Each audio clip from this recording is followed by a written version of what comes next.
नमस्कार विद्यार्थी मित्रांनो, bio S agri and forestry अकॅडमीमध्ये तुमचं स्वागत आहे.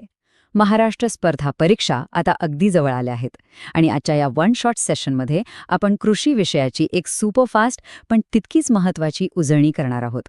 प्रत्येक पॉइंट हा परीक्षेच्या दृष्टीने निवडलेला आहे, त्यामुळे शेवटपर्यंत नीट लक्ष द्या. बघा, या उजळणीमध्ये आपण एकूण 6 महत्त्वाचे टॉपिक कव्हर करणार आहोत. आपण सुरुवात करणार आहोत पोषक तत्वे आणि पिकांपासून. मग पुढे मृदाशास्त्र आणि जलव्यवस्थापन बघू. त्यानंतर कृषी पद्धती, शासकीय योजना, कृषी अर्थशास्त्र आणि शेवटी काही असे प्रश्न जे हमखास विचारले जातात. चला तर मग वेळ न घालवता पहिल्या भागाला सुरुवात करूया. आपला पहिला विभाग आहे पोषक तत्वे आणि पिके. एक गोष्ट लक्षात घ्या, यामधल्या प्रत्येक मुद्द्यावर डायरेक्ट एमसीक्यू तयार होतो, म्हणजे सरळ प्रश्न विचारले जातात. त्यामुळे यावर जरा जास्त लक्ष द्यायचं आहे. ओके, तर पिकांमधल्या पोषक तत्वांची कमतरता कशी ओळखायची हा एक हॉट टॉपिक आहे. बघा, नायट्रोजन म्हणजे नत्र जर कमी झालं तर झाडाची वाढ खुंटते आणि जुनी पानं पिवळी पडायला लागतात. कॉपर म्हणजे तांब्याची कमतरता असेल तर नवीन शेंडे सुकायला लागतात. आणि झिंक म्हणजे जस्त कमी असेल तर पानांच्या शिरा पिवळ्या पडतात. ही लक्षणं आहेत ना, ती जशीच्या तशी लक्षात ठेवा. आता काही पिकांबद्दलचे एकदम फॅक्च्युअल डेटा पाहूया. गव्हामध्ये बुटकेपणासाठी नोरिन 10 हे जनुक जबाबदार आहे, हे नाव पाठच करा. सोयाबीनमध्ये प्रथिनांचं प्रमाण किती, तर तब्बल 40%. आणि आपल्या ऊसाची जी सुरू जात आहे तिचा कालावधी असतो 12 महिन्यांचा. हे तिन्ही आकडे परीक्षेसाठी खूप महत्त्वाचे आहेत. आता इथे काही विशेष संकल्पना आणि व्हरायटीज आहेत. लुणेश्री ही भाताची एक अशी जात आहे जी खारवट जमिनीत वाढणारी जगातली पहिली व्हरायटी आहे. खूप महत्त्वाचं आहे. हे गोल्डन बेबी ही बेबीकॉर्नची प्रसिद्ध जात आहे. मक्यामध्ये जी कणीस यायची अवस्था असते तिला सिल्किंग म्हणतात. आणि झाडांमध्ये मुळांची वाढ चांगली होण्यासाठी IBA नावाचं संजीवक वापरतात. पिकांनंतर आता वळूया जमिनीकडे. चांगली जमीन आणि योग्य पाणी व्यवस्थापन असेल तरच पीक चांगलं येतं. म्हणून आपला दुसरा विभाग आहे मृदाशास्त्र आणि जलव्यवस्थापन. चला, यातल्या काही बेसिक पण हमखास विचारल्या जाणाऱ्या गोष्टी पाहूया. मृदाशास्त्रामधली एक मूलभूत व्याख्या म्हणजे पेडॉलॉजी. पेडॉलॉजी म्हणजे काय, तर हे एक असं शास्त्र आहे जे जमिनीचा उगम, तिचे गुणधर्म आणि तिचं वर्गीकरण कसं करायचं याचा अभ्यास करतं. ही व्याख्याच थेट प्रश्न म्हणून येऊ शकते, त्यामुळे पेडॉलॉजी हा शब्द पक्का लक्षात ठेवा. जमिनीची सुपीकता कशावर अवलंबून असते, तर ह्युमसवर.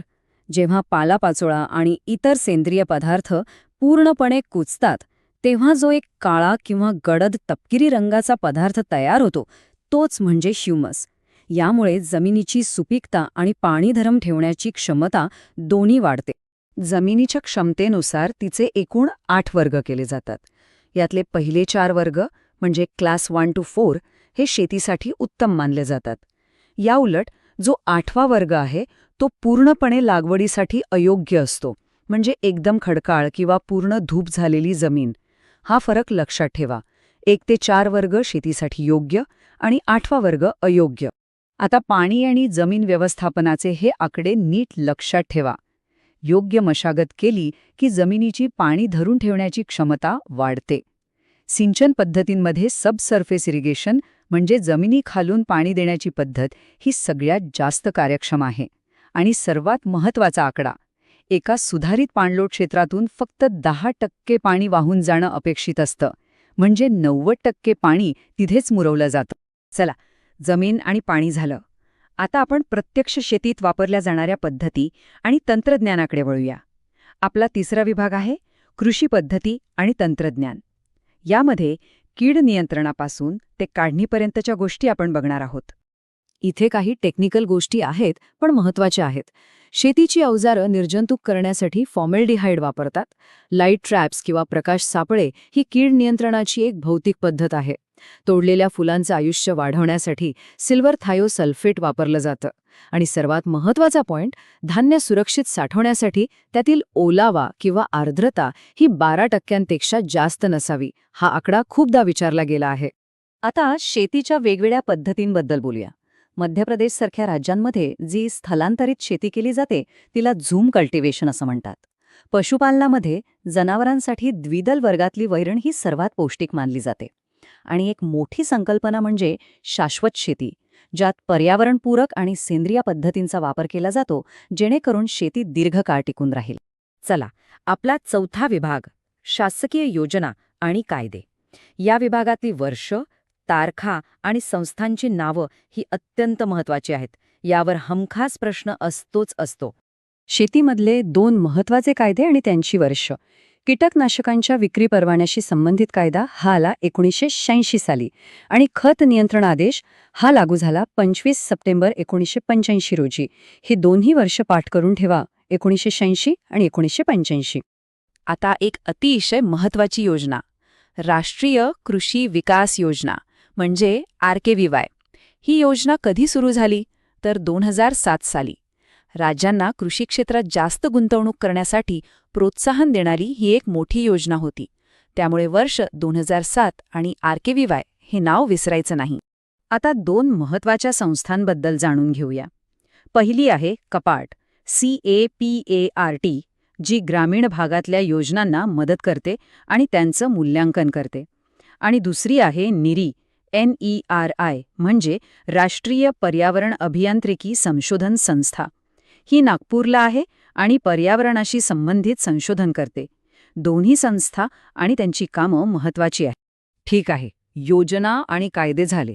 आता आपण शेतीच्या आर्थिक बाजूकडे वळूया. आपला 5वा विभाग आहे कृषी अर्थशास्त्र आणि विस्तार. यामध्ये आपण उत्पादन, खर्च, बाजारपेठ याबद्दलच्या काही महत्त्वाच्या संकल्पना पाहणार आहोत. अर्थशास्त्राचे काही बेसिक नियम बघूया. उत्पादनाचे मुख्य घटक कोणते? तर जमीन, मजूर आणि भांडवल. एक महत्त्वाचा नियम आहे की जेव्हा एकूण उत्पादन सर्वोच्च पातळीवर पोहोचतं तेव्हा सीमांत उत्पादन 0 होतं. आणि छुपी बेरोजगारी म्हणजे गरजेपेक्षा जास्त लोक एकाच कामात असणं, ही समस्या प्रामुख्याने आपल्या कृषी क्षेत्रातच आढळते. आता काही व्यावहारिक मुद्दे. समजा ट्रॅक्टर घ्यायचा असेल तर त्यासाठी दीर्घ मुदतीचं कर्ज लागतं. बाजारपेठेत पारदर्शकता यावी आणि चांगला भाव मिळावा यासाठी खुला लिलाव ही सर्वोत्तम पद्धत आहे. आणि शेतकऱ्याला जर आपल्या मालाचा चांगला भाव हवा असेल तर प्रतवारी करणं आणि चांगलं पॅकिंग करणं खूप गरजेचं आहे. आणि आता आपला शेवटचा पण तितकाच महत्त्वाचा विभाग, संकीर्ण कृषी तथ्य. यात आपण असे काही वन लाइनर बघणार आहोत जे वेगवेगळ्या विषयांमधले आहेत पण परीक्षेत अचानक समोर येतात. कृषीच्या संलग्न क्षेत्रांमधले हे 2 पॉइंट्स लक्षात ठेवा. मत्स्यपालनामध्ये मृगळ नावाचा मासा तळाशी राहून गाळातले सेंद्रिय पदार्थ खातो. तर वनस्पती रोगशास्त्रामध्ये जेव्हा एखादा रोग एखाद्या मोठ्या भागातील संपूर्ण पीक नष्ट करतो तेव्हा त्या परिस्थितीला एपिडेमिक किंवा साथीचा रोग असं म्हणतात. तर मित्रांनो, ही होती आपली कृषी विषयाची एक क्विक रिव्हिजन. आपण कमीत कमी वेळात जास्तीत जास्त महत्त्वाचे मुद्दे इथे कव्हर केले आहेत. परीक्षेला जाण्याआधी ही सगळे मुद्दे पुन्हा एकदा नजरेखालून घालणं तुमच्या यशासाठी खूप महत्त्वाचे ठरेल. आजच्या या सेशनमध्ये कोणता भाग सगळ्यात जास्त कामाचा वाटला?